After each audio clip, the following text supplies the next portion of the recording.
He says loves me, this I know, for the Bible tells me so. Little ones to him belong, they are weak but Play action. The Daniel recognized the fall off corner and then a touchdown. The one-handed touchdown catch by A.J. Brown. 3 catches on the year, 114 yards and 1 touchdown. Took it out in long form and has a 45-yard run here this afternoon. First down. Across, take over on downs. A huge stop here in the fourth.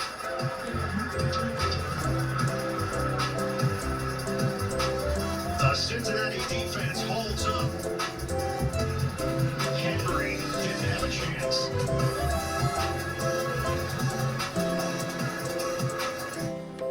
Son, it's time we had the talk.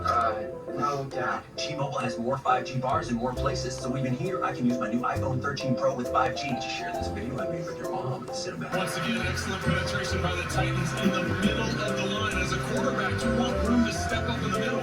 There hasn't been room for Joe Burrow to step up in the middle of your pocket. It's one thing to get beat off the edges where you have room to step up, but he doesn't have any room to step up. Yet another sack for the Titans defense. That is 8 of them tonight for Tennessee. Second down and 17. Come on, Bengals. Burrow stepping through. He gets catches and creates after the catch. Good. Way to go. Chase has gotten so much attention this year, and rightfully so. Team Higgins had a fantastic season. Come on, Bengals. Go, Bengals.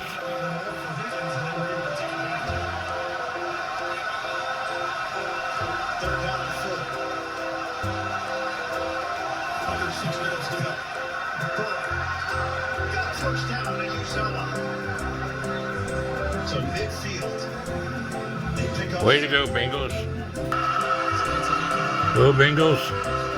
Chris Evans is down in there for Cincinnati. And the official. 5 minutes and 8 seconds left to play, and the game is tied. The Bengals have got the ball. Praise the Lord. Operating out of the gun. Evans. He's hit the 49. Few penalties in Cincinnati. Go, Bengals. With 15 yards to go here. Has the time. Delivers underneath. And Joe Mixon met immediately by David Long. It's a game visually from Simmons. Unfortunately, we didn't score on that run. Rodgers hit right away at the 15-yard line by Flowers, who has done an excellent job in coverage. Logan Wilson with his 5th interception on the season. Right place, right time. That's what happens when you hustle to the ball. He's right there for the interception. Interception. We got the ball back. 20 seconds to go. Still tied up. For Westbrook Akina, it was up for grabs, secured by Cincinnati. With 20 seconds left, the Bengals take over. Who say gonna get them Bengals? Deep drop, stepping through, lays it up there for Jamar Chase, and they're already in field goal range with 15 seconds to play. Jenkins in press coverage. He has help over the top. He's just trailing him. He favors him to the inside, thinking he's going to make an inside move. Instead, Chase goes to the outside, throw the ball, and when they needed protection most, Joe Burrow had protection. He had time in the pocket to wait for that move at the top and get it to the ball for the completion. Right now, they'd be looking at a 52-yard attempt. 15 seconds on the clock. Running play. Mixon carries the pile for 2. Down to 6 seconds left. Timeout call. 6 seconds left in the game.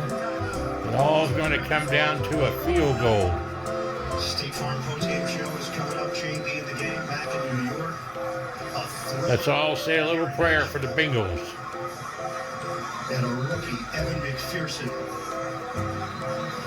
could be the hero. Would be a hero. Well, they had 2 timeouts, so it's 79 eligible. We're going to add extra offensive line. I mean, you were thinking I was thinking they were just going to wind it down, keep the field goal, but with 2 timeouts, you can call it, get another run play in. Trent, the crazy thing, Zach Taylor was trying to call timeout on the play where Cincinnati came away with the interception. He's just right here at the top of the screen. And they end up getting the pick. This will be a 30-second timeout. The 3rd interception of the day for Ryan Tannehill. 9 seconds on the clock. The Cincinnati Bengals got their first playoff win in 31 years last week against Las Vegas. This would be their first road win in franchise history in the postseason.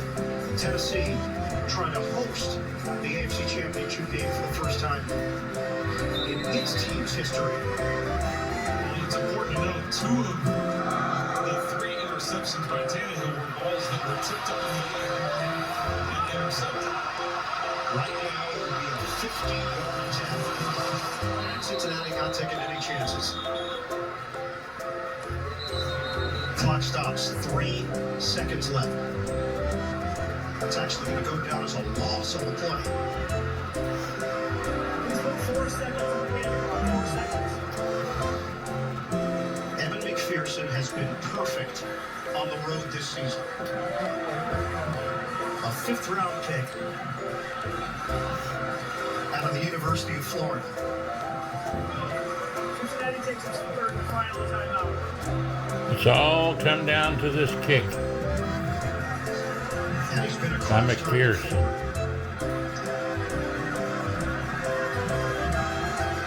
4 seconds on the clock. 52-yard attempt. McPherson trying to kick the Bengals into the AFC Championship. Harris the snapper. Hubert will hold it. 52-yard. Sweeps the leg. McPherson. Cincinnati wins. Hootie! Hootie! Hootie! They're going to beat them Bengals. For the first time since 1988. Travels with John and June Guyman Stephenson here, watching the Bengals win. Has been one out us. Calling Timmy Guyman. And they're right. 1916, the final in Nashville.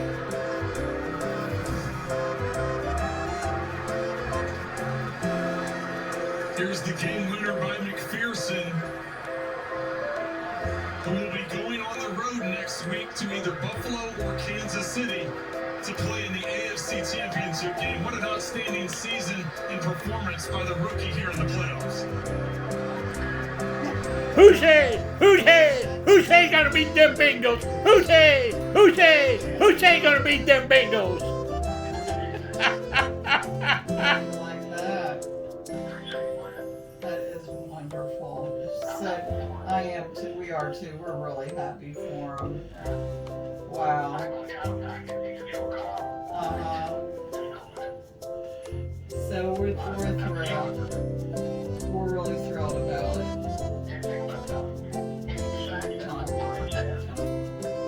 Tom. Give the ball with 20 seconds left. What's going through your mind? I knew we were going to have a chance. I knew what covers they were going to play. We saw on the tablet. And Zach called a great play. Jamar did a great job getting open. How about the great job? He's still doing battle. We saw a lot of him in this game with the McPherson kick. For what he did here tonight, the faith you guys have in him, how would you best describe it? Ice in his veins. Rookie kicker. Unbelievable. He came in and we knew exactly what we had in camp. You can tell how a kicker is when he walks in the building and how he walks, how he talks to people. That guy's unbelievable. Joe, how does this game embody what this team is? Because it wasn't pretty. You were saying 9 times with turnovers, but you found a way to win. Yeah, I mean, we found a way all year. Man, it was a crazy, crazy game. That's a really, really good team. Unbelievable defensive line. They had great playoff defense. Credit to them. We found a way at the end. You've made it clear that the standard is where we are right now for this organization. Can you allow yourself to understand that the Bengals are back in the AFC Championship game right now? We're excited. We're going to take tonight, celebrate, and then we'll be watching that game tomorrow, seeing who we're going to play. It's going to be fun. Going to get a bit of a smile here. It's fun. Intense. Intense game. Very intense. Absolutely. We enjoyed watching. Thanks for the time. Good luck next week. Joe Burrow is Joe Cool. And the Cincinnati Bengals, See you next week, sir. the 4 seed in the AFC. They've advanced to the AFC Championship game. A 1-1 here in Nashville. Final score 19-16. Bengals win it. State Farm Post Game Show coming up for Trek Green and Washburn Chiefs territory. Iron Eagles saying so. Trails with John and Shun Diamond Stephenson. 859-750-0000. Join us on YouTube and Facebook for all our shows.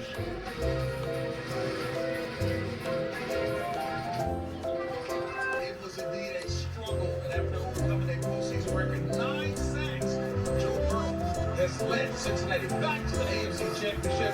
Folks, that's the first time since 1988. The Golden from Evan Pearson, 4 for 4 today. He wins it, and the Bengals win it 19-16. And hello, everyone. Welcome back to our New York studio and the State Farm Postgame Show. Tonight on CBS begins with The Equalizer. That'll be followed by SWAT and a new edition of 48 Hours. That's tonight on CBS. James Brown alongside former coach Nate and Phil. Folks, take a look at the bracket now. Tomorrow we know what's happening. It's going to be, of course, Buffalo, Kansas City, the winner of that game. That's where Cincinnati will travel for the AFC Championship game, brought to you by Intuit. Intuit TurboTax for short, JB, and what a game this was. You know, Evan McPherson, 5th round draft choice out of Florida. 15 of 15 this year on the road, field goal wise. He hit 4 today, and I mean, he hit all 4. There was no doubt. And I have to tell you, you know, there's things in games that happen, and there are stats that tell you about games. So if you say 9 sacks, the team has 9 sacks, you're thinking, oh man, they're going to win. They're going to be absolutely beating the heck out of the team that they're playing against. Right. Well, Joe Burrow got beat up pretty good. He had the interception that was off the fingertips of his intended receiver, but the 3 interceptions outdo the 9 sacks from a negative standpoint. And there is Joe Burrow. He threw for 348 yards, took a beating today. We all said this in the pregame show, just so everybody realizes it. We knew that the Tennessee Titans had a major advantage with their defensive line against the offensive line of the Cincinnati Bengals. But when you throw in the 3 turnovers and the 3 interceptions, that changed the outcome of the entire game. Not to mention, not to mention that offense for the Titans, they were 1 for 8 on 3rd down.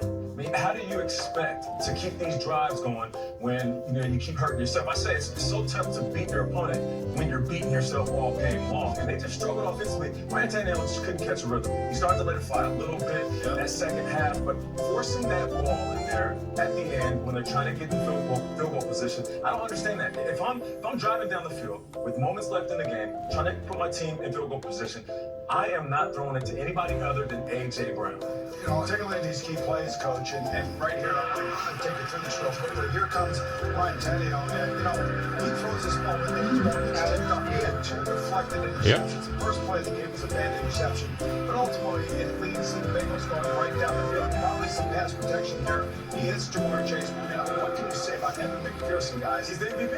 Look, we talk about kickers all the time, and, you know, I was ranking kickers this week going into the final weekend here, and I was just thinking to myself, Evan McPherson's one of the top kickers in the league. He's money ready, and he's a rookie. He's money. Hey, you talked about Ryan Tannehill from the very first play of the game. He throws the interception, and you're right. And there were some times where I don't know if they trusted him enough in that game. Even that last drive, prior to the last drive, he could have thrown the ball. They're trying to run the ball against almost a 9-man front. But I go back to a couple plays. Number 1, Jamar Chase, the very first hitch and run that he caught, and he made the big guy miss. It set the first field goal. And the play by Mike Hilton, when they were driving the second half right there, huge play right there, stopped it. And again, the defense kept coming up big. They gave up a lot of plays. And Joe Burrow, never wavering. I've never seen a guy that calm to be sacked 9 times. Yet at the end of the game, it looks like he was just Joe Cool, never never wavered. Never rattled. Never rattled at all. It was very, very impressive. Joe Burrow impressed me. Took another step today. Well, you know what he did? I know he took 9 sacks. A couple of them were his fault, but they were getting confused about what the defense was doing. The defense of Tennessee did a great job of disguising, doing some stuff, but Joe Burrow managed the game. He didn't take any unnecessary chances. And when you talk about Ryan Tannehill, you guys talked about it. The picks were bad. There's no way to look at it, and they're going to be diagrammed and picked apart in the first one. First play of the game. You got to see the safety tries to drive it in there. You know, early in the game, be careful. Then a great blitz by the Cincinnati Bengals might help a late shift. And this last one really is the first one ball to me. Now you're in the flow of the game. If you try to rip it in there, and Eli Apple, let's go back to what the Bengals did. As you look at the numbers for both teams, Ryan Tannehill, 15 to 24, 221 passing touchdown, 3 interceptions. But they put the pressure on the Cincinnati Bengal corners to cover man-to-man, try to stop the run. It wasn't great against the run, but the corners came through when they had to, and that last play by Eli Apple won the game for them. You know, I've always said before, your strengths get you into the playoffs, and your weaknesses is what will eliminate you. And I felt like today, they were harnessed by the play of Ryan Tannehill. I don't think Todd Downing felt comfortable enough to open it up. Even in that last drive, prior to the interception, taking their time, running out the clock, running the ball, not really opening it up and trying to set them up for field goal position. So, you know, ultimately at some point, your weakness, your deficiency is going to show up as you keep going into the playoffs deeper and deeper. You know, Bill, let me just say this. The way Zach Frazier managed the end of the game, we're going, come on, you got to go quicker. But he knew. Of course, he was exactly what did I say? Frazier, well, I was close. you were thinking LA Frazier. Yeah, I was thinking something. But he knew he trusted his kicker, so he wasn't worried about getting it to 45 yards or whatever. So that was a really good job. It was a tough game for Ryan Tannehill, and I'm not one of those players that walks to the locker room and points fingers. I've never been that guy, but it's tough in this situation not to put a lot of the blame on his shoulders. Your team has 9 sacks. Your superstar wide receiver has a buck 42. AJ Brown, he goes off, he does what he needs to do. They had 140 yards rushing on the ground, so it's almost like they did. I'll sum it up for you, fellas. In the QB. The Bengals just played hard, and it was meant to be. One thing about the Titans, that's just the way it is. Today, you know, they had the week off, they had the bye, and sometimes the bye gets in your way, and they were bringing back Derrick Henry and trying to fit him in. And Dante Foreman was great today. Yeah. He was great tonight, but you know, it's decision making, you know, and that's the most important aspect of a quarterback. It's just not make that key turnover.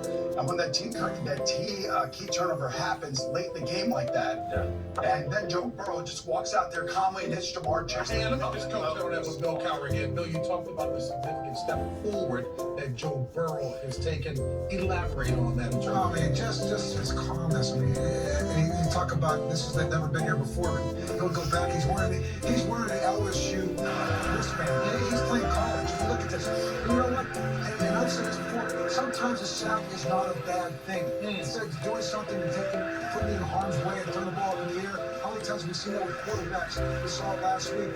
Steve Stafford throwing that up in the air. Kyler Murray throwing that thing up in the air. He is going to take the ball. He's going to play it fine, field position game, and he doesn't even waver from thinking that way. Yeah, I know they keep talking about how cool he is, which he is. I mean, composure in the pocket is incredible. It's like he's a vet, and we know he came in as an older rookie. He's tough. There's a couple of times he took some shots, and he was limping back to the line of scrimmage. That's been all year, pretty much, since Joe Burrow's come back, and that's the type of guy. When I'm in the huddle, and it's moments of the game like that, and I make eye contact with my QB, and I see that he is not wavering, that he is in that huddle, and I know I can trust him, he can trust me, and that's what it's all about. Still, like, why it's so important to have that type of guy behind center. You know, Coach, we were talking about this. So Ben Roethlisberger had an unbelievable 18-year run in Pittsburgh, and every time he showed up, you felt like you had a chance to win because of that guy. Right. It's the same thing that's now happening in Cincinnati. It's happening in LA with the Chargers. It's happened with Buffalo Bills, and of course Patrick Mahomes. All these young group of guys that are now coming into the league, and you see Joe Burrow is 25 years old. Remember, he started at Ohio State, then went to LSU, played 2 years at LSU, played with maybe the greatest football team ever assembled at LSU, won a national championship. So all those guys are in the pros right now, and you can just see that he's more mature than most of the younger players that come into this league that play this position. So let's spin this forward and look at next week. Cincinnati will play the winner of Buffalo, Kansas City. Yeah, I want to spin it forward. I want to just say this: Joe Burrow watched that sack package. He really didn't have a chance to get away from most of those, so that happened quick. And the other one, just I'm going to say this about Ryan Tannehill. When you're playing quarterback for a team like that, that's defense, and we run the football, your job is to be careful and manage it. And that wasn't what he did really a lot this year through more interceptions usual, and today it backfired. He was too aggressive when a team that's not really built to be that aggressive. So can I just say one? I just want to say I want to leave early so I can go to the Mountain Lookout Tavern and get the game ball. It's like, you know, this whole new thing that Zach Taylor started with giving the game ball to the city of Cincinnati and to, you know, the local establishments there. Wherever he brings that ball tonight, it's going to be one hell of a party. Let's take a look at next week. Spin it forward. Well, I'm going to tell you, spin it forward. I mean, you're going to look at the Cincinnati defense. You're going to say, okay, there's some vulnerabilities there. The offensive line, you're going to say the same thing about them. But I'll say the same thing. They've got playmakers. If anything, I would criticize Cincinnati. Other thing, I would wait for the running game a little bit. Joe Mixon, he started the second half. I get back to that. It takes some of the pressure off him. Joe Burrow and that group of receivers that they have, we didn't get much from Tyler Boyd with Higgins and Jamar Chase, and his ability to use the sideline, he threw more accurate outs. If you can use that 52-yard field, which I thought Ryan Tannehill, they weren't trusting him to do that enough. Because it was there for them. When they were stop and run, it's 3 deep, and you can throw to the sideline. You can't say speed out. You can throw right on the field. You don't have to change what you're doing. But I'll tell you what, Joe Burrow can use the whole field. Joe Burrow is not going to get rattled in the pocket, and Joe Burrow's got the confidence of a guy who thinks he's just going after another national championship. They were just all excited for the big game.